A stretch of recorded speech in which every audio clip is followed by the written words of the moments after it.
Americans spend more than $150 at the grocery store every week, and according to Gallup, that's more than most consumers would like to spend. But it's not your fault. Grocery stores have razor-thin margins and have every incentive to try to get you to spend more money. 30 million people go to the grocery store across the US every day, and if supermarkets could get them to spend just $10 more, that would mean an additional $5 million in profit every day. So grocery stores have come up with some ingenious ways to subconsciously trick people into handing over more of their hard-earned income. Let's talk about that. Don't forget to subscribe so you never miss an upload, and let's jump in.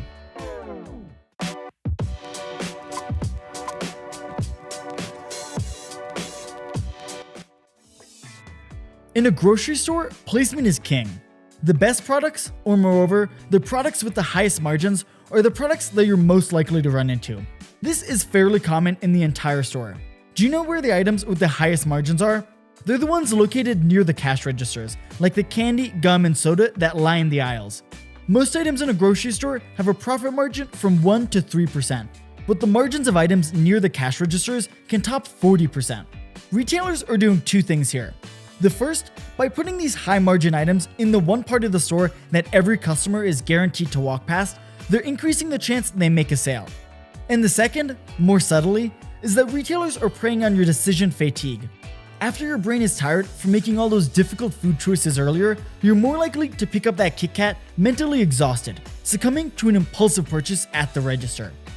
To make matters worse, a few stores have started adding lighting to their racks, making those wrappers even more shiny and appealing to sugar-craving customers. Another sneaky trick? When was the last time you went down on your knees to get an item from the bottom shelf of an aisle? And when was the last time you went all the way up on your tippy toes to get something off the top shelf? Most of the time, your eyes are at eye level. After all, the saying is eye level is buy level. Grocery stores put the most expensive items with their highest margins at eye level, with cheaper options and the store's own brands being placed just higher or just lower. Next time you're in the supermarket, keep note of how many times you need to bend down or stretch to reach something you need. You might just be surprised at how suspiciously conveniently placed everything seems to be. And just like these stores are targeting adult eye level, they target kids eye level too. Next time you're in the supermarket, take a look at where the Easy Mac and the Reese's Puffs are. They're all placed at a child's eye level, trying to get kids to grab them off the shelves and annoy their parents into getting them.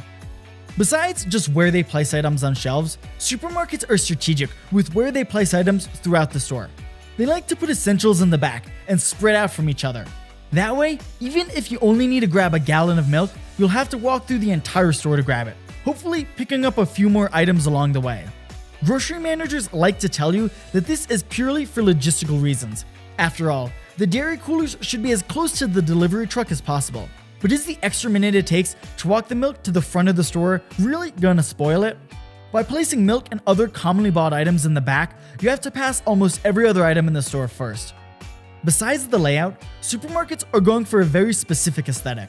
Studies repeatedly show that happy people spend more money, and so these stores try to make you feel as upbeat as possible. It starts the second you walk through the door and you hear the generic upbeat music.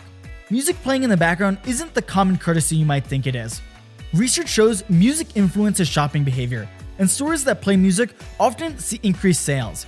Big chains like Walmart and Kroger even employ specific people whose whole job is to curate playlists for different times of year that they think will subconsciously improve your mood and get you to spend more. And even further than that, chains have found certain colors attract certain buyers. People are drawn into stores with warm hues, such as reds, oranges, and yellows on the exterior. And cool interior colors like blues and greens often encourage shoppers to spend more. That's why Walmart uses blues and yellows to encourage bigger spending. Recent studies have shown that customer return increases by 15% in stores with bluer color schemes, rather than those with orange ones. And sticking with color warfare, they often have the colorful fruits and veggies near the entrance for when you walk by. That way, these bright and lively colors can help subconsciously boost your mood. And supermarkets aren't just targeting your eyes. Grocery stores engage in olfactory warfare on your nostrils, filling the store with tasty smells, trying to get you in a hungry mood. Stores aim to bombard all 5 senses the moment you walk inside. That's why baked goods, produce, the deli, and those tasty rotisserie chickens are usually located near the front of the store. Right away, you'll smell the cookies, and of course, the first thing you'll notice is the fresh muffins are on sale. These are all poised to get you to buy more. This is the same idea with chains like Trader Joe's, Publix, and Costco's free samples. They're designed to make you feel more hungry, so you end up buying more. And you know those reward programs enthusiastic cashiers are always trying to get you to sign up for? Some stores like Safeway will offer 20 to 30% discounts on most items if you use your rewards cards, or more accurately, charging you a premium for not using one. This isn't meant to help save you a buck. Grocery stores have found it's much cheaper to increase spending among existing clientele rather than trying to steal away customers from competing chains. And these reward programs give valuable information into millions of customers' spending habits tracked to specific times of year and regions. With every checkout, stores receive tracking data on your purchases without doing any of the legwork to get it. How much are people in your zip code willing to spend on wine? How much have you spent on dog food this year? What time is the busiest for family shopping sprees?